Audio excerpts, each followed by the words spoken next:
Panorama group, जो सोचता है वो करता है। देखिए, किनको शहीद का दर्जा मिलेगा और किनको नहीं मिलेगा, किनको किस गतिविधि में किनकी मौत हुई है, और उसके हिसाब से जो अनुमान्य घोषणा होती है, वो सब का तरीका, वो सब की बात एकदम क्रमवार, जो कहते हैं स्ट्रक्चर्ड तरीके से निर्धारित। अब उसमें कुछ भी कहना, ये तो सिर्फ एक तरह से कहिए लोगों को सुनाने वाली बात है। वो खुद सरकार में रहे हैं, आज लिख रहे हैं, खुद सरकार में रहे हैं। शहीद हमेशा कोई देश के जंग में मारा जाता है या फिर कोई सरकारी ड्यूटी में भी मारा जाता है, तो उसको भी सरकार पूरे अच्छे तरीके से देती है।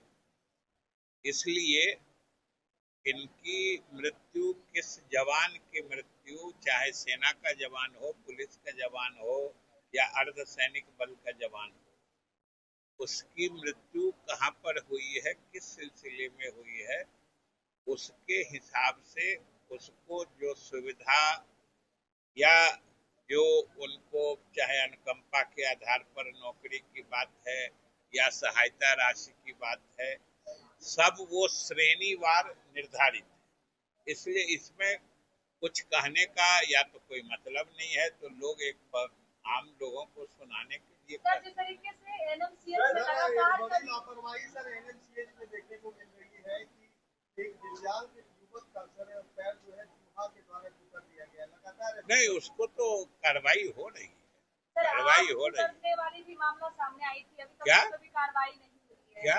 एनएमसीएच में एक बार और आग करने की जो मामला था वो सामने आया। नहीं, कार्रवाई तो होती है, तभी तो इस तरह की घटना हर समय हर बार नहीं होती है। अगर होती है तो कार्रवाई होती है।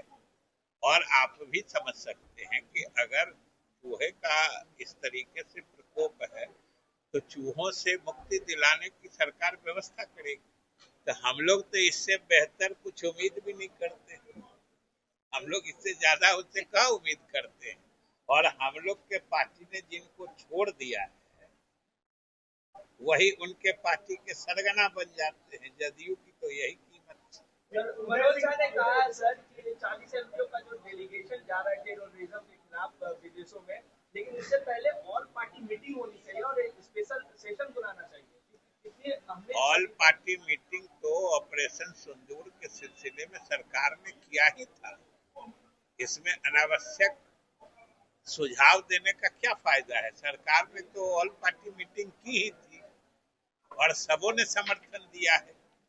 तो ये तो अगर किसी इस तरह के संवेदनशील मामलों में भी लोग राजनीतिक दृष्टिकोण ही अपनाएंगे, तब तो ये समझिए कि एक तरह से अच्छी बात नहीं है।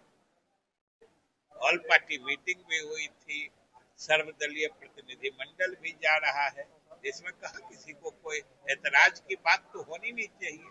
अब कोई भी चीज इस तरह की उनको किस बात की आशंका हो रही है, ये बताइए, उनको किस चीज की आशंका है? इसी को लेकर राहुल गांधी ने भी ट्वीट किया और कह रहे हैं कि जो हमारी क्षति हुई है वो भी तो हमें पता चलना चाहिए, इसीलिए स्पेशल सेशन आना चाहिए। नहीं तो इसमें क्षति हुई है या क्या, सेशन तो होगा ही। किसी ने कहा है कि अब कोई सेशन नहीं होगा? सेशन तो होगा ही। जब भी सेशन होगा, जो भी मुद्दा होगा उस पर सरकार बात करने को तैयार रहती है। सर, आरजेडी का ये कहना है सर कि आरजेडी आने वाले समय में भ्रष्टाचार समेत तमाम मुद्दे हैं, उन मुद्दों को लेकर के पब्लिक के बीच में जाएगी, प्रेस कॉन्फ्रेंस करेगी। साथ ही साथ मनोज झा ने ये भी कहा है कि पाई का हिसाब लिया जाएगा। अगर तेजस्वी यादव सरकार में आते हैं, इंडिया गठबंधन की सरकार बनती है, तो पाई का हिसाब होगा। वो कह रहे हैं जब सरकार बनेगी तब लिया जाएगा। हम तो कहते हैं कि आज से लेना शुरू कर दे। आज से क्यों नहीं लेते, आज ही से ले ले।